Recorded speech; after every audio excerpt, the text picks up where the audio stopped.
Oi pessoal, tudo bem? Meu nome é João Marcos, sou professor de Física, tá? E na aula de hoje nós vamos falar brevemente sobre a dinâmica, essa área da física que estuda o movimento dos corpos e principalmente as suas causas. Diferente da cinemática, que estuda apenas os movimentos, ela não vai se preocupar com as causas. Então, na cinemática, nós temos velocidade, aceleração, deslocamento, posição. Aqui na dinâmica, a principal importância aqui seria as causas do movimento. O que causa um movimento? Mas então, o que é que causa um movimento? O que faz um objeto se mover? São justamente as forças que estão presentes no nosso cotidiano a todo momento, né? Por exemplo, se eu empurro um carrinho de compras, eu estou aplicando uma força naquele carrinho, fazendo com que ele se mova para frente. Se eu puxo uma cadeira para trás, eu estou aplicando uma força naquela cadeira, fazendo com que ela se mova. E também existe diversos tipos de força por aí que vai ser mais aprofundado futuramente, tá? Mas para a gente começar a estudar os movimentos, vale lembrar que o movimento ele depende de um referencial. Então, quando nós analisamos o movimento de algum corpo, a gente precisa estabelecer um referencial. É tudo uma questão de perspectiva, como tem nessa foto aí, que eu acho ela incrível, né? Como você pode ver de um lado da foto, dentro do ônibus, parece que está tudo parado, enquanto do lado de fora parece que está tudo em movimento, né? Nessa foto aí a gente vê que é tudo uma questão de perspectiva. A pessoa que está dentro do ônibus, ela vê as outras pessoas paradas, em repouso. Por exemplo, se eu estou dentro do ônibus, eu vejo você em repouso em relação a mim. Então eu tomo como referencial eu e eu estou vendo você parado, em repouso. Já se eu olho para uma pessoa lá fora, eu vejo aquela pessoa em movimento. Lógico, se o ônibus estiver em movimento. Enquanto, se aquela pessoa lá de fora, ela tomar como ela o referencial dela, ela vai ver você e eu em movimento, sendo que a gente estava em repouso. Deu para entender? Tudo é uma questão de perspectiva, tudo é uma questão de você tomar como ponto de partida algum referencial para poder analisar os outros, tá?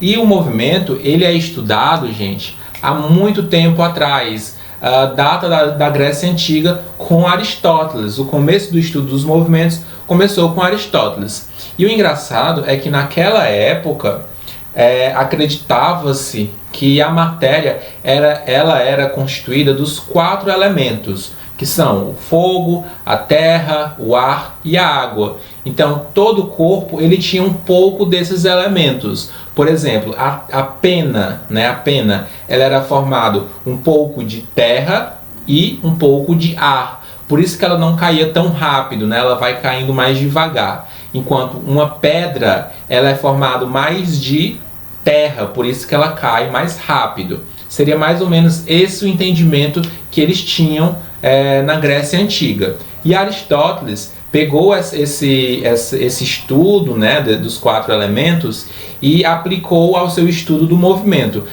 classificando o movimento em 2 tipos: o movimento natural e o movimento violento. Eu vou falar do movimento violento primeiro, que é um pouco mais simples, né?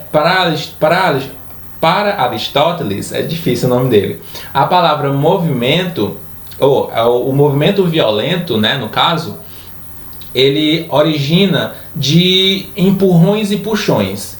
Então o movimento violento ele sempre tinha alguém fazendo alguma coisa, fazendo aquele movimento, né? Eu empurrar ou puxar alguma coisa, fazendo com que ele se mova. Enquanto o movimento natural, a explicação de Aristóteles seria que todo corpo tem o seu espaço na Terra, né? No universo. Todo corpo tem o seu espaço. E a tendência daquele corpo é chegar naquele espaço, naquele lugar dele. Então, por exemplo, se eu pego uma pedra e solto ela, a tendência da pedra seria cair, porque o espaço da pedra seria a superfície, já que ela é formada mais pelo elemento terra. Seria mais ou menos isso, entendeu? Outro exemplo, os rios, né? O movimento dos rios para Aristóteles era um movimento natural, porque a tendência do rio, já que ele é formado pelo elemento água, seria ele encontrar o espaço dele, que seria no mar, né? Então o rio ele se movia em direção ao mar.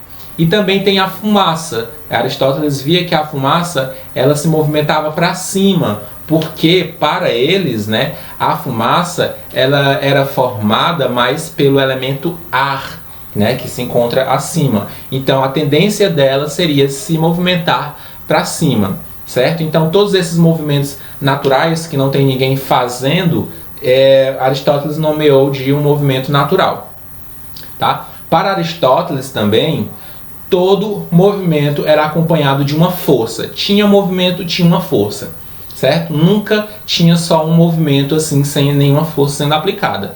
E mais pra frente a gente vai ver que não é bem assim. Pode ter movimento sim, sem necessariamente ter alguma força sendo aplicada.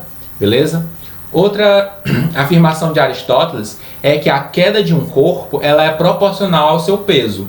Ou seja, se a gente tem uma pedra grande, uma pedra pequena, a pedra maior ela vai cair com mais rapidez, com mais velocidade. E também, mais para frente, a gente vai ver que isso não é verdade. Beleza? Essas afirmações, todo esse estudo de Aristóteles, ele perdurou durante 2 milênios, né? 2000 anos aí na ciência, até que chegou um carinha chamado Galileu Galilei e refutou essas teorias de Aristóteles com seus estudos. O primeiro deles foi o do plano inclinado, que é esse primeiro aí, que a gente vê duas rampas assim, né? Ele fez esse plano inclinado com as duas rampas, né? E ele soltou uma bolinha de um canto. Ele viu que a bolinha fazia o seu movimento e ela parava lá na mesma altura que ele soltou, só que do outro lado do plano, né? Então ele decidiu diminuir a inclinação. Fez o mesmo experimento, só diminuiu a inclinação, soltou a bolinha de uma altura X, a bolinha descia e subia e ia parar até a mesma altura que ele soltou. Nunca mais do que isso, certo?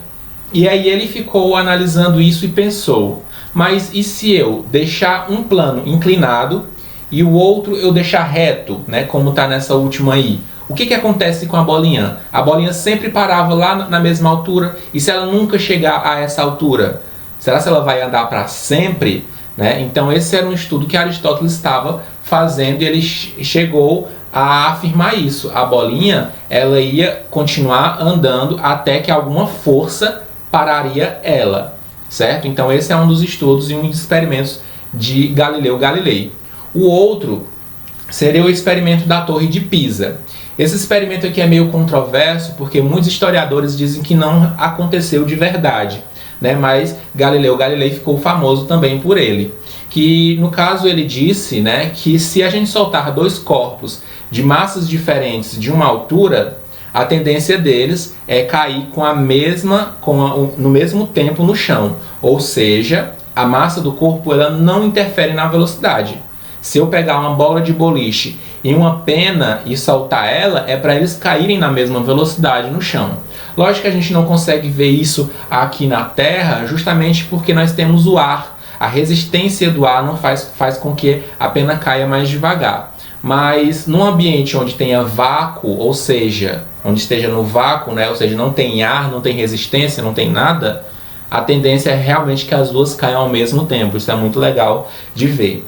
E foi com esses estudos de Galileu e de outros cientistas que o Isaac Newton criou as 3 leis de Newton, que são as leis principais da dinâmica e da mecânica que nós estudamos. Beleza?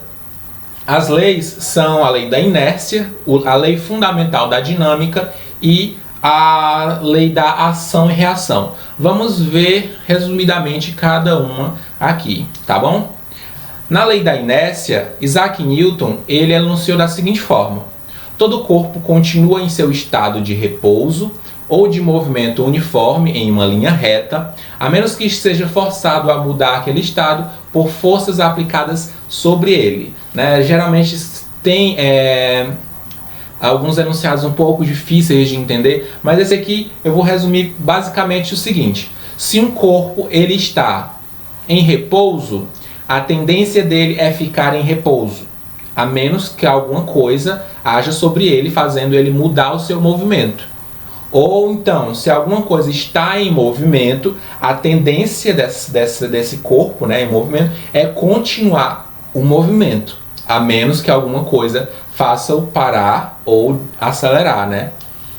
Então, essa seria a lei da inércia. E a gente pode ver aí essa lei sendo aplicada nesse GIF aí, onde a gente vê um cara, né, andando a cavalo, só que o cavalo ele para de uma vez. E o que acontece com o cara? O cara estava em movimento, então a tendência dele é continuar o movimento.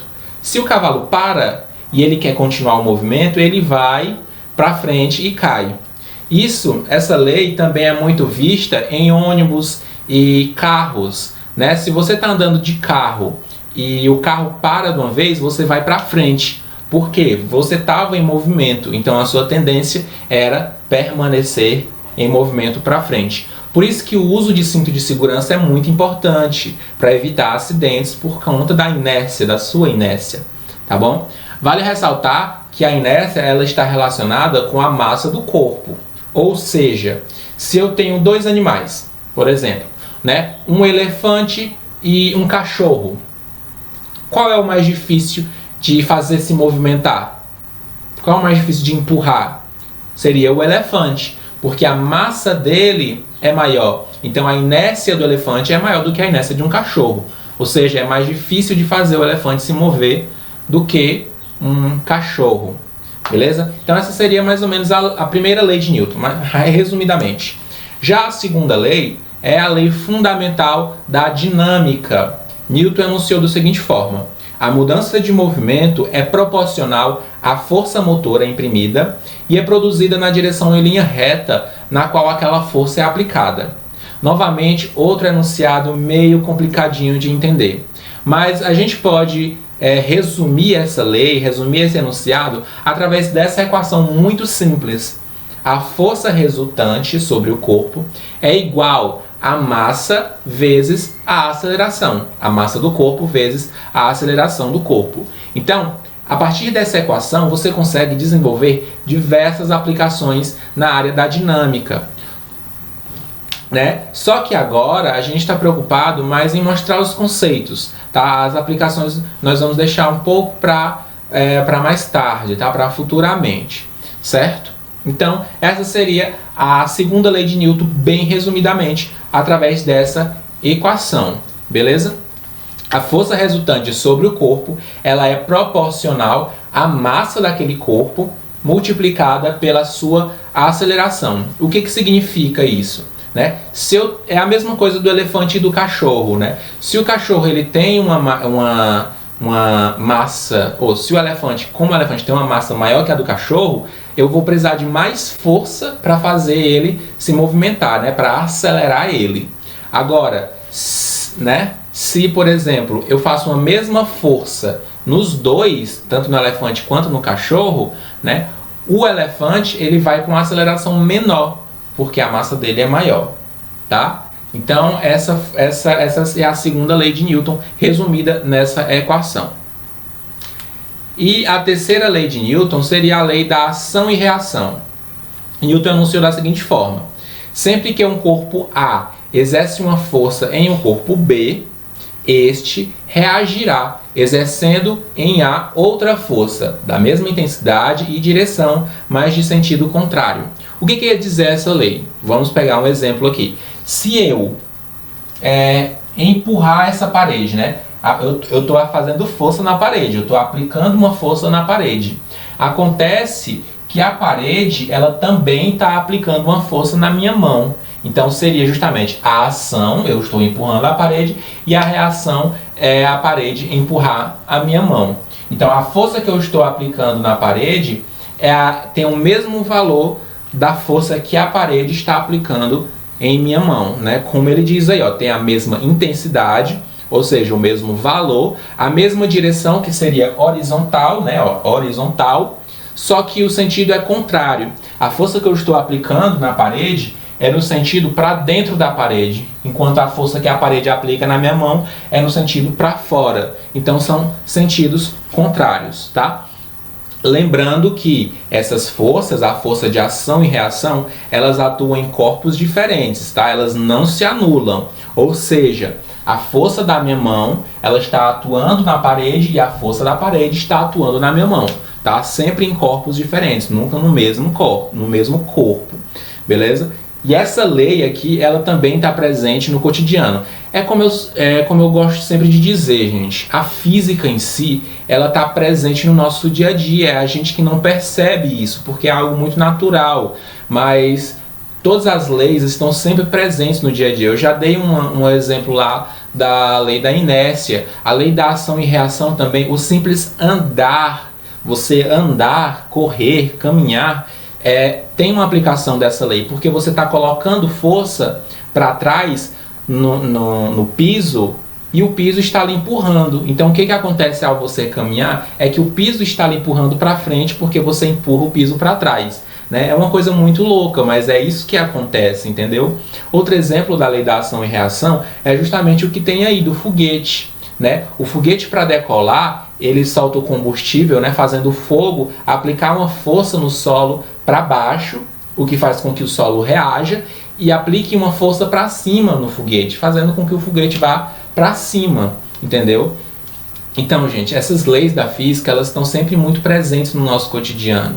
Por isso que é interessante a gente estudar a física e entender pelo menos o básico, porque aí a gente consegue entender o nosso mundo, o mundo à nossa volta, como é que funciona, certo? Então, por hoje era isso, tá? As 3 leis de Newton, que são leis super importantes. Futuramente a gente se aprofunda mais em cada uma. Hoje era só mais um resumo, certo? Qualquer dúvida você pode perguntar, pode me chamar, certo? E é isso. Muito obrigado pela atenção.